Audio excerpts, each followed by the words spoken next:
Would you still care to talk to me?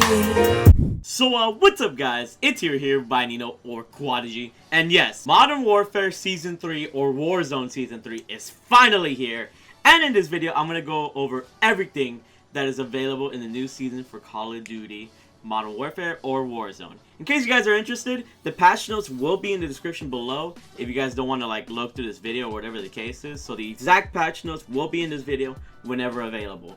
Furthermore, the update, in case you're watching this early, the update for Modern Warfare Season 3 will come out at 11 p.m. Pacific Standard Time. So by the time I upload this video, it'll be around maybe 9 hours until the update comes out. And it will come out at 2 a.m. Eastern Time, April 8, 2020. The purpose of this video is to provide an in-depth look at everything coming in Warzone Season 3, or Modern Warfare Season 3, including 4 new 6v6 maps. 3 are going to be available at launch. The 2 new weapons, Gunsmith Customs, which allows the combining of blueprints, and so much more, as well as the implementation of Warzone QUADS. So if any of this excites you, make sure you guys drop a like, subscribe if you're new, turn on post notifications, because I'll be here to provide you with entertainment, new content, news, updates, tips and tricks, or whatever the case may be. And make sure to follow me on Twitch at twitch.tv/TheMarkOfAHero, because I could potentially be streaming the update when it goes live later tonight. So twitch.tv/TheMarkOfAHero. Let's get on with the in-depth look at Season 3. A hero returns in Call of Duty Modern Warfare Season 3. You already know they're talking about me, right? They're not talking about Alex at all, who survived an explosion. But yeah, Season 3 is centered around Alex being the main operator, as Season 1 was around Mara, Season 2 was around Ghost, and now we got Big Baller Alex.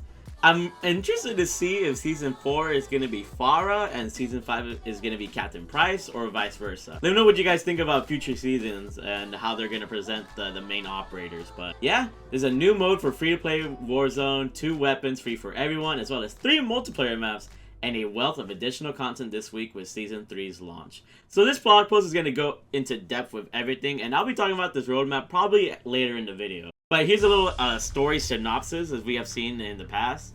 As Ghost asks Captain Price for backup, a familiar face returns to fight the evil that has invaded Verdansk. So it's still continuing on the story that was present in Season 2. Much like many new operators who are just joining the biggest battle in Call of Duty history, he is regrouping with the operators of Armistice to turn the tide of this ongoing conflict. That operator is Alex, and he joins the ongoing battle in Verdansk in the latest update to Modern Warfare, including Warzone, in Season 3. So we got Big Baller Alex coming as a new operator, and we're also going to get Ronin and Iskra as new operators later on during the season. I'll talk about, this roadmap in more detail later on, but we got Alex basically. So the first thing obviously that I want to point out is that you can expand your squad in quads.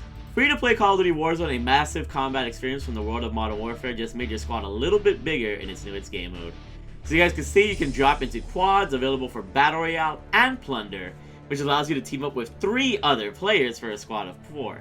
Teamwork becomes even more essential in victory in quads, as losing a member or 3 of a squad will stack the odds against you even further. How do you guys feel about the implementation of trios to quads? I feel like quads is going to be a little bit more difficult because everybody's going to be armored up like crazy.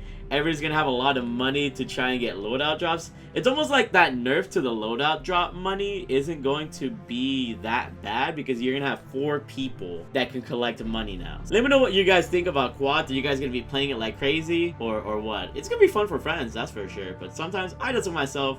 I like myself being a solo player, so I kind of prefer less players, but we'll see. I want duos though. During the season, we can expect to see more modes and playlists that change the loot pool to specific weapon types, and high action modes such as scopes and scatter guns, which is sniper rifles and shotguns only, in addition to other surprises. Obviously, the ground loot will continue to be different as time goes on, as recently with the recent update of Modern Warfare, or the past recent update, we got like the Deagle, the EBR, the Mark II carbine on the floor. They say they're going to switch up the ground loot as time goes on. In addition, for multiplayer, we have 3 new maps for multiplayer off launch. Owners of the full version of Modern Warfare can experience a trio of fresh 6v6 maps included free in Season 3, which is awesome. We just had Condor Hideout. And now they're giving us 3 more 6v6 maps, which I think is really, really dope. Here in this beautiful picture, we have Toxic Backlot, which is a remake of Backlot from Call of Duty 4 Modern Warfare. Call of Duty 4 Modern Warfare fans should feel right at home in this Backlot, as it is a remaster of the original map from that game. And for those who are playing the map for the first time, prepare for a great mix of close quarters combat and long-range sniper duels. I really like this map. I thought this map was okay. I went back to the original Modern Warfare and played it on the Modern Warfare Remastered. And I remember it playing well. Like, I like how the map is laid out. It's not a bad map. It's not too big either. Like, this map should play well on this game, I would say. Next map we have here is Hovik Sawmill. This new locale for multiplayer at its core is a 6v6 3-lane map with a balance of mid to long range sightlines. Here's the story behind it. Well, I don't even think we should even talk about the story. They say there's rooftops of buildings to gain high ground, building to below using the flash of footsteps on the rolling river to track down flanking players. So, I don't know how I'm going to feel about this one. I feel like this one's a little bit more of like a bigger 6v6 map. In fact, I feel like this map could probably be implemented to 10v10 just by the sound of it. But also, in the game files, this was the leaked village map. However, the village name was just a placeholder. This isn't a remake of any map in the past. It's just its own map. It's called Hovik Sawmill. So, sorry for anybody that was excited for Village. We are not getting Village. So, just wanted to keep that in mind for you guys. And the last map that we have is kind of like a remake within the game. It's a Naya Incursion. The last 6v6 map is a twist on the Naya Palace, which you have seen in 10v10 and Ground War. You now fight with a more enclosed version of the area based around the central palace in a Naya Incursion, which is interesting. Note the long sight lines looking out over the main courtyard and pool, along with small crawl spaces within the palace that can be used to flank your enemies. And be careful with kill streaks. The palace can make it tricky to aim them into this complex, so placement will be key to getting those confirmed kills. I'm gonna guess that only the middle section of the map is gonna be included within a Naya Incursion. I'm gonna say like B, C, and D. They're not going to include the A section of the map or the E section. Like, let me know what you guys think about them pretty much cutting a whole map off and just putting it for part of 6v6. You guys feel like they should do that for like Grass No Raid or some of the other Ground War maps? I thought that's pretty interesting because this is kind of like the reverse of what Vacant did and Port of Verdansk. We had Vacant and Port of Verdansk basically that did this similar thing. However, we didn't see it in parts like this. So let me know what you guys think about this whole Naya Palace miniature version. Additional content: as the season continues, expect more playlists and multiplayer like Demolition, Gun Game Reloaded, and Gunfight variants, and more. They said Demolition was coming last season, but I guess they had ran out of time and gave us Cyber Attack Pro, which, I mean, it's kind of like Demolition itself, so I can't wait for Demolition to come through. No matter what and where you're fighting, be sure to check the barracks for a new batch of missions, so there should be new missions. These include XP rewards along with blueprints, skins for both operators and vehicles, and more, so dive in and watch the free content keep flowing. Always gotta be free content out here. Oh, here they talk about the Battle Pass. So there's 2 free weapons and more free content in the Battle Pass. In the Battle Pass system, we can earn the Renetti handgun at tier 15 and the SKS marksman rifle at tier 31. Players can also earn a handgun blueprint, the Ceres? I'm guessing that might be a blueprint for the Renetti handgun. And media assault rifle blueprint, the Beef Eater. I wonder what gun that's for. And a legendary sniper blueprint to spell demise for your enemies in Warzone, the Witching Hour, 300 Call of Duty points, and more. Get these items across 20 tiers of free content available to be earned in the Battle Pass by just playing. The first of the 2 free weapons, the Renetti, is a well-rounded semi-auto 9mm pistol with an alternative 3-round burst attachment. So I was right.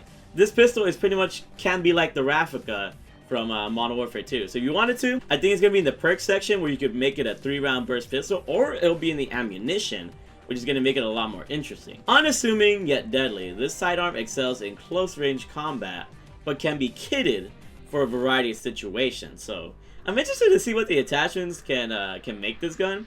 I'm really wondering how OP it will be in 3-round burst mode. Let me know if you're a fan of the B23R from BO2, the RK7 from BO3, I believe, or BO4, and the Raffica from Modern Warfare 2. I wonder if we're ever going to get like a fully automatic machine pistol. I think that'd be dope. What pistols do you guys want to see in the future? The second earnable weapon is the SKS, a lightweight semi-auto carbine chambered in 7.62 x 39mm rounds. This hard-hitting and agile Soviet-style marksman rifle focuses on utility over accuracy, which has helped it stand the test of time. It's pretty much really strong, but it might have a lot of recoil. It flaunts a faster fire rate than other weapons in its class, but a carefully placed round will help eliminate the need for follow-up shots entirely. So basically, this gun has the ability to one-shot headshots, basically what it said. So these guns would be fun game. So you don't have to buy the battle pass, obviously. You never have to buy the battle pass in this game to get the new weapons, so that's going to be great to see. In the battle pass, you obviously get young Alex or Echo 3-1. Oh, and speaking of customization, Season 3 introduces vehicle skins, which you guys can see here on the ATV, which apply to vehicles found in Verdansk as soon as you start driving them around the Warzone. So how do you guys feel about vehicle camos? I've seen this in Call of Duty Mobile, and it's kind of like childish in a way. It's kind of funny, but this is another layer of customization, so I'm glad they're implementing some stuff from COD Mobile. Here, we can also get Riley at tier 20 as a finishing move. So a fan favorite pup. That's so freaking cool. So I'm guessing this Riley finishing move can be applied to anybody at tier 20. How many of you guys are excited to try out Riley and put him on all your operators? That's so cool that we don't have to buy Sasquatch or whatever. That's actually really dope. Here's a little picture of Ronin. Ronin will be coming later on in the season as a bundle, as well as Iskra, a new Allegiance fighter in the Chimera division as Season 3 progresses. So yeah, that's really freaking cool. Let me show you guys the roadmap real fast. I want to point out a couple of things. So we got a new weapon that is classified that's gonna be an LMG. That obviously looks like an LMG.